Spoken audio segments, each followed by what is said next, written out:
ইয়াৰ পিছত বহুত ল'ৰা ছোৱালীয়ে মোক সুধি আছে যে এডিআৰই ৰিজাল্ট কেতিয়া দিব এডিআৰই ৰিজাল্ট 7 মাৰ্চ শুক্ৰবাৰে আমাৰ গ্ৰেড 3 আৰু গ্ৰেড 4ৰ যি আমাৰ ৰিক্ৰুটমেণ্ট কমিশ্যন আছে তেওঁলোকে ঘোষণা কৰিব যিমান কেইটা পদ আছে তাৰ বিপৰীতে দুজনকৈ ল'ৰা ছোৱালীক এই পৰীক্ষাত উত্তীৰ্ণ হ'ব আৰু তেওঁলোকৰ মাজত পৰৱৰ্তী সময়ত ৰিটেন টেষ্ট অৰেল অনুষ্ঠিত হ'ব অৰ্থাৎ লিখিত পৰীক্ষাৰ ৰিজাল্ট গ্ৰেড 3 আৰু গ্ৰেড 4 আমি 7 মাৰ্চ তাৰিখে ঘোষণা কৰিম এটা পোষ্টৰ বিপৰীতে দুজনকৈ ল'ৰা ছোৱালীয়ে এই লিখিত পৰীক্ষাত উত্তীৰ্ণ হ'ব শেষৰ নম্বৰটোত যদি বেছি ল'ৰা ছোৱালীয়ে একেটা নম্বৰে পায়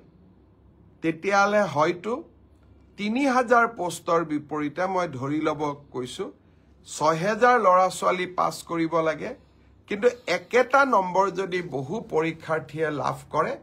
তেতিয়াহ'লে একে নম্বৰ পোৱা ল'ৰা ছোৱালীসকলেও পৰীক্ষাটোত ডেফিনেটলি পাছ কৰিব অৰ্থাৎ আমি যদি ধৰি লওঁ 50 is a cut off mark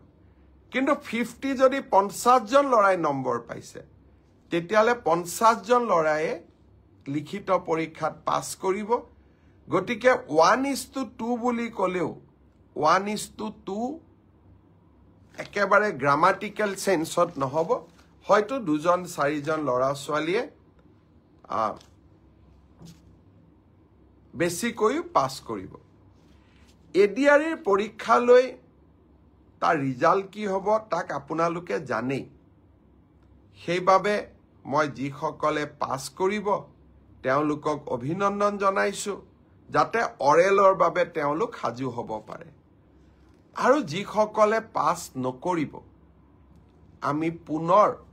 এই বছৰৰ শেষৰ ফালে নতুন বিজ্ঞাপন দিয়াৰ বাবে চেষ্টা কৰিম ইয়াৰ পিছত বহুত ল'ৰা ছোৱালীয়ে মোক সুধি আছে যে এডিআৰই ৰিজাল্ট কেতিয়া দিব এডিআৰই ৰিজাল্ট 7 মাৰ্চ শুক্ৰবাৰে আমাৰ গ্ৰেড 3 আৰু গ্ৰেড 4ৰ যি আমাৰ ৰিক্ৰুটমেণ্ট কমিশ্যন আছে তেওঁলোকে ঘোষণা কৰিব যিমান কেইটা পদ আছে তাৰ বিপৰীতে দুজনকৈ ল'ৰা ছোৱালীক এই পৰীক্ষাত উত্তীৰ্ণ হ'ব আৰু তেওঁলোকৰ মাজত পৰৱৰ্তী সময়ত ৰিটেন টেষ্ট অৰেল অনুষ্ঠিত হ'ব অৰ্থাৎ লিখিত পৰীক্ষাৰ ৰিজাল্ট গ্ৰেড 3 আৰু গ্ৰেড 4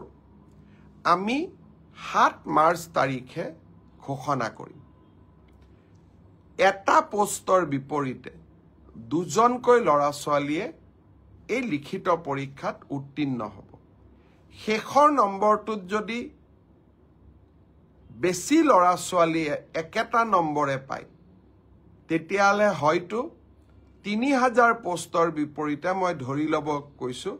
6000 ল'ৰা ছোৱালী পাছ কৰিব লাগে কিন্তু একেটা নম্বৰ যদি বহু পৰীক্ষাৰ্থীয়ে লাভ কৰে তেতিয়াহ'লে একে নম্বৰ পোৱা ল'ৰা ছোৱালীসকলেও